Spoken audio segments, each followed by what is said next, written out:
Welcome back to the battle camp. Thank you for watching my video. I really appreciate it. Thank you for tuning in. I'd also really appreciate if you could hit the like button, if you could comment with your opinions with regards to this particular video. And the main thing is if you could subscribe if you haven't already. I'd really appreciate that. So this video is about a tweet that I saw earlier, so it'll be a quick one. So I saw a tweet from Michael Benson, who's a boxing journalist at Talksport here in England, and he tends to tweet quite accurate information. He's quite reliable a lot of the time. This particular tweet, it's some information that he's got from Ring Magazine, so he hasn't got first-hand information from a particular source. I'm assuming he's just kind of re-reporting something that's already out there. So it's about Gennady Golovkin. As we all know, he's a free agent. I think he was previously fighting on HBO, wasn't he? And that deal expired, or he completed that deal. So he's a free agent at the moment. So he's free to fight on whatever platform he chooses. And according to this tweet, I'll put a screenshot of this tweet on this video, so hopefully if I am a man of my word, you're looking at this tweet as I'm talking. Also, while you're actually there, why not follow me on fucking Twitter? That'll be fun, innit? If you just go on Twitter and type in the battle camp, one word, you'll find my logo there. You can click on my profile and hit follow. I don't actually tweet a lot, but what I do is I retweet a lot of like that. I follow all of the main kind of media and promotional and boxers and stuff like that, and MMA guys, so I always retweet like good kind of new information. So it's a good news source for you guys. You don't need to follow everyone, you can just follow me and I can filter out all the bullshit and just let you know what you need to know. Anyway, that's enough plugging about my Twitter account.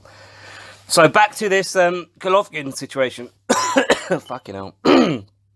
So what he says is Gennady Golovkin met with Dazn and PBC officials yesterday. Here are the reported two fight offers according to Ring Magazine. So this information is coming from Ring Magazine. So I don't know how valid this information is, but it's quite interesting. So Dazn have offered Golovkin around $45 million, a May/June fight with potentially Andrade. And obviously we know that Andrade's fighting, or no, let me rephrase that. He's in a situation where the governing body have called a mandatory defence against Billy Joe Saunders. Now, that I think is meant to be a 75-25 split in Andrade's favour.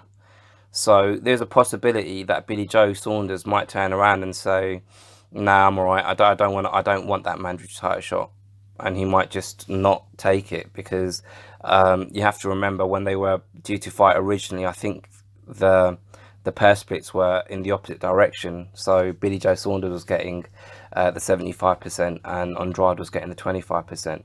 I haven't looked this up. I'm assuming this is a situation. So where things have flipped, Billy Joe Saunders might turn around and say, "You know what? That's not enough money for me for this fight, so I don't want it."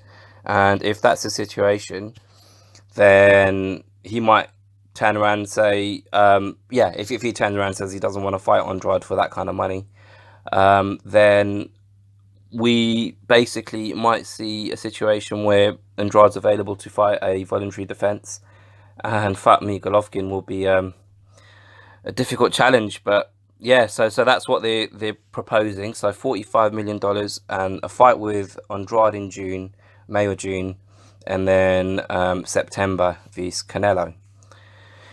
Now, that money, that figure, that $45 million figure, I don't know whether that means that's a 2-fight number or whether that's more fights. So that'd be interesting to know. Also, I know Golovkin has his own kind of managerial stroke promotional agreement, or like he's got his own promoter, and I think is it Tom Loeffler, Golovkin promoter? Let me just Google this while I'm making this video.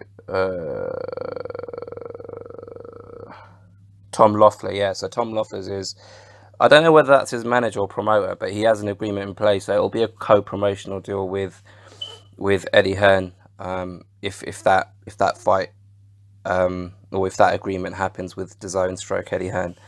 What PBC are offering is apparently less than Dazn. What does that fucking mean? Does that mean, you know, $10 million? Does that mean $40 million? It's hard to say, really. So they're offering a similar sort of structure of a deal, a comeback fight. They haven't got a name for that comeback fight, but then they've got a pay-per-view fight against Charlo. Now, so what I'd assume is the base package or the base fee is lower, because the structure of the deal would basically be probably like a flat fee for his comeback fight, and then a fee for his fight against Charlo. But then obviously he'd get pay-per-view points, so that would kind of make up the difference. But will the pay-per-view sell enough pay-per-views? Will that show sell enough pay-per-views for him to get to the money that's kind of guaranteed with DAZN? If the information in this tweet is correct, that's what needs to be weighed up. And also the comeback bout, who's that going to be against? And fighting Charlo, I mean, what would Golovkin rather do? I personally think Golovkin, from what I've seen and known of him, I think he'd rather fight Canelo, because he wants to get that, rectify that defeat that he suffered from Canelo last time they fought.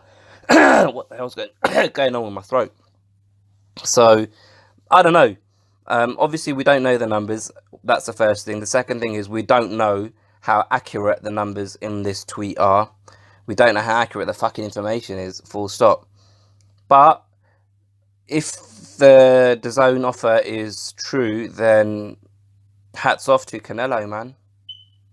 You gotta rate Canelo if he's gonna fight Jacobs in Cinco de Mayo, and then come back in September and fight Golovkin.